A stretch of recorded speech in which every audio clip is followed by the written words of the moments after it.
13, verses 24 through 37.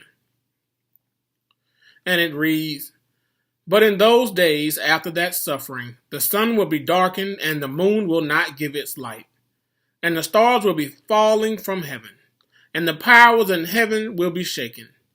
And they will see the Son of Man coming in the clouds with great power and glory. Then he will send out the angels and gather his elect from the four winds, from the ends of the earth and to the ends of heaven.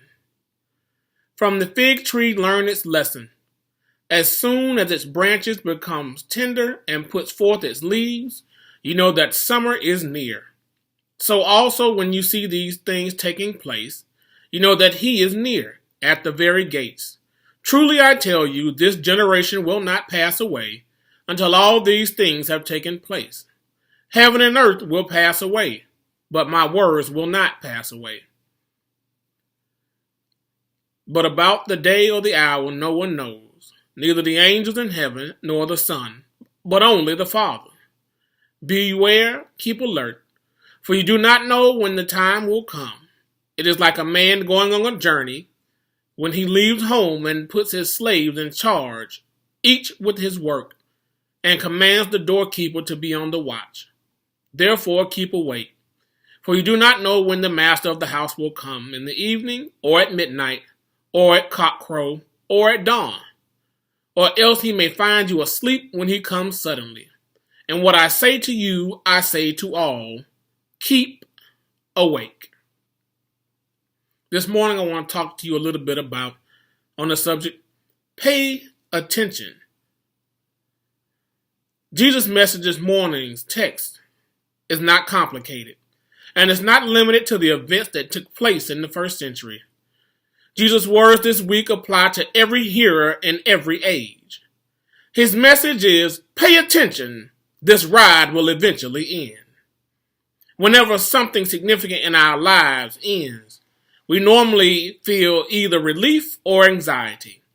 We feel this way because we know that something now has to change because we've reached the end of a journey, the end of a day, the end of a job, the end of a life, the end of certain hardships, the end of meals, the end of our long nights, and even in some cases, the end of the world and the end of time, and the end of our time in this life.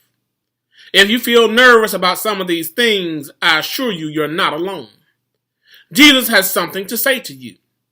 Jesus says in today's gospel reading from Mark, "From the fig tree learn its lesson. As soon as its branches become tender and puts out its leaves, you know that summer is near.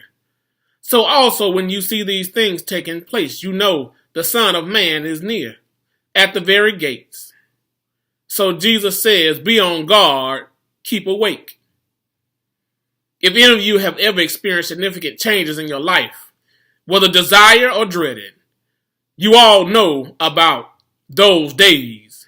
You know about Advent. You know about what it's like to enter the darkness of change. All change, whether welcome or unwanted, brings some kind of loss. Whether it may be the loss of a relationship, the loss of a loved one, the loss of what is comfortable or familiar or safe.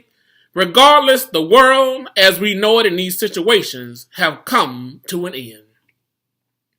The advent of our life, something now has to change.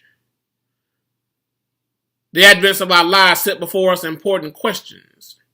How will we find our way forward when the usual lights that illuminated our path are no longer able to shine? What do we do when we feel as though our world is now falling apart? Where do we go when it seems as if darkness is our only companion and God seems to be nowhere to be found? The dark times of life are threshold moments. The temptation is to do something to fix it, to ease the pain, to escape the uncertainty, and to get back to how things used to be. The God of Advent does not allow that. We can never go back to the way it was before the lights went out. God does not undo our life. God redeems our lives. Advent is not so much about the losses as it is about the hope and coming of what will be. That hope and coming is in the Son of Man, Jesus Christ. The presence of Christ is the ultimate answer to every prayer, to every light extinguishing loss in every advent of our life. Every time we tell the advent story of our life, we echo the prophet Isaiah's cry, "Oh, that you would tear open the heavens and come down." And God does. God is faithful. God strengthens us to the end. In the midst of our losses, we lack nothing as we await the revealing Lord of Jesus Christ. The Advent times of life are times of waiting. They are liminal times. In Advent, we live in between of what was and what will be. We are neither here nor there. We are betwixt and between. There are times of transitions, and it is hard and sometimes even impossible for us to see the way forward. If we allow them, the dark threshold places of our lives can draw us deeper into divine mystery. They remind us that we don't know everything, that we can't see all the possibilities, that we can neither predict nor control anything in this world, and that in reality we are not in charge. Advent challenges us to give up our usual sources of illumination, to let go of our habitual ways of knowing, and to question our typical ways of seeing.